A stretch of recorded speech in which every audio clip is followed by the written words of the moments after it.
Hello friends, welcome to my channel. இன்னைக்கு இந்த வீடியோவில் நம்ம என்ன பார்க்க போறோம் அப்படின்னா தேங்காய் சட்னி தான் பார்க்க போறோம்.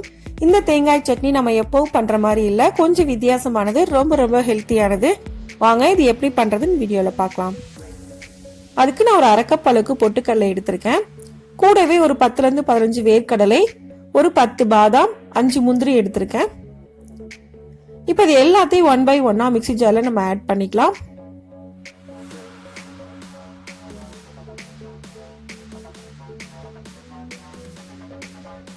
இப்போ இது எல்லாத்தையும் ஆட் பண்ணியாச்சு.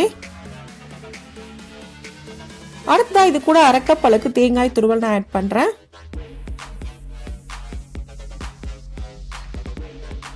இப்போ இது கூட காரத்துக்கு ஏற்ற மாதிரி மிளகாய் தூள் நான் ஆட் பண்றேன். வெறும் ரெட் சில்லி பவுடர் மட்டும் தான் நான் போடுறேன். நீங்க மிளகாயோ மிளகாய் தூளோ எது வேணாலும் போட்டுக்கலாம். தேவையான அளவுக்கு உப்பு போட்டுக்கோங்க. இப்போ மிக்ஸி ஜாரை மூடி முதல்ல பவுடர் பண்ணிக்கலாம்.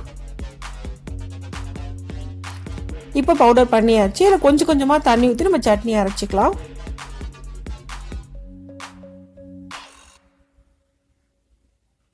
இப்போ நல்லா அரைச்சாச்சு. இந்த அளவுக்கு அரைச்சா போதும்.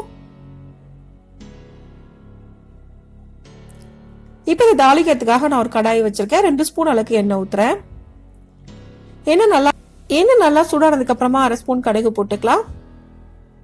கடுகு லைட்டா வெடிச்சதுக்கு அப்புறமா அரை ஸ்பூன் அளவுக்கு உளுந்தம் பருப்பு அதையும் போட்டுக்கோங்க. இது ரெண்டும் நல்லா ஃப்ரை ஆனதுக்கு அப்புறமா கொஞ்சமா கருவேப்பிலை போடுறேன். போட்டுட்டு அடுப்பை ஆஃப் பண்ணிடலாம். இப்போ கொஞ்சமா கொத்தமல்லி இலைகள் நான் ஆட் பண்றேன். ஆட் பண்ணிட்டு ஒரு தடவை மட்டும் நல்லா மிக்ஸ் பண்ணிக்கோங்க. மிக்ஸ் பண்ணிட்டு நம்ம சட்னியில ஆட் பண்ணிடலாம். சட்னியில ஆட் பண்ணிட்டு நல்லா மிக்ஸ் பண்ணிக்கோங்க. இப்போ நமக்கு ரொம்ப ரொம்ப ஈஸியான ஹெல்த்தியான தேங்காய் சட்னி ரெடி ஆயிடுச்சு. எப்பவுமே ஒரே மாதிரி தேங்காய் சட்னி பண்ணாம கொஞ்சம் வித்தியாசமா இந்த சட்னியை இதே மெத்தட்ல நீங்களும் செஞ்சு பாருங்க. இந்த வீடியோ உங்களுக்கு பிடிச்சிருந்தா லைக் பண்ணுங்க, ஷேர் பண்ணுங்க, கமெண்ட் பண்ணுங்க. மறக்காம சேனலை சப்ஸ்கிரைப் பண்ணுங்க. தேங்க்ஸ் ஃபார் வாட்சிங்.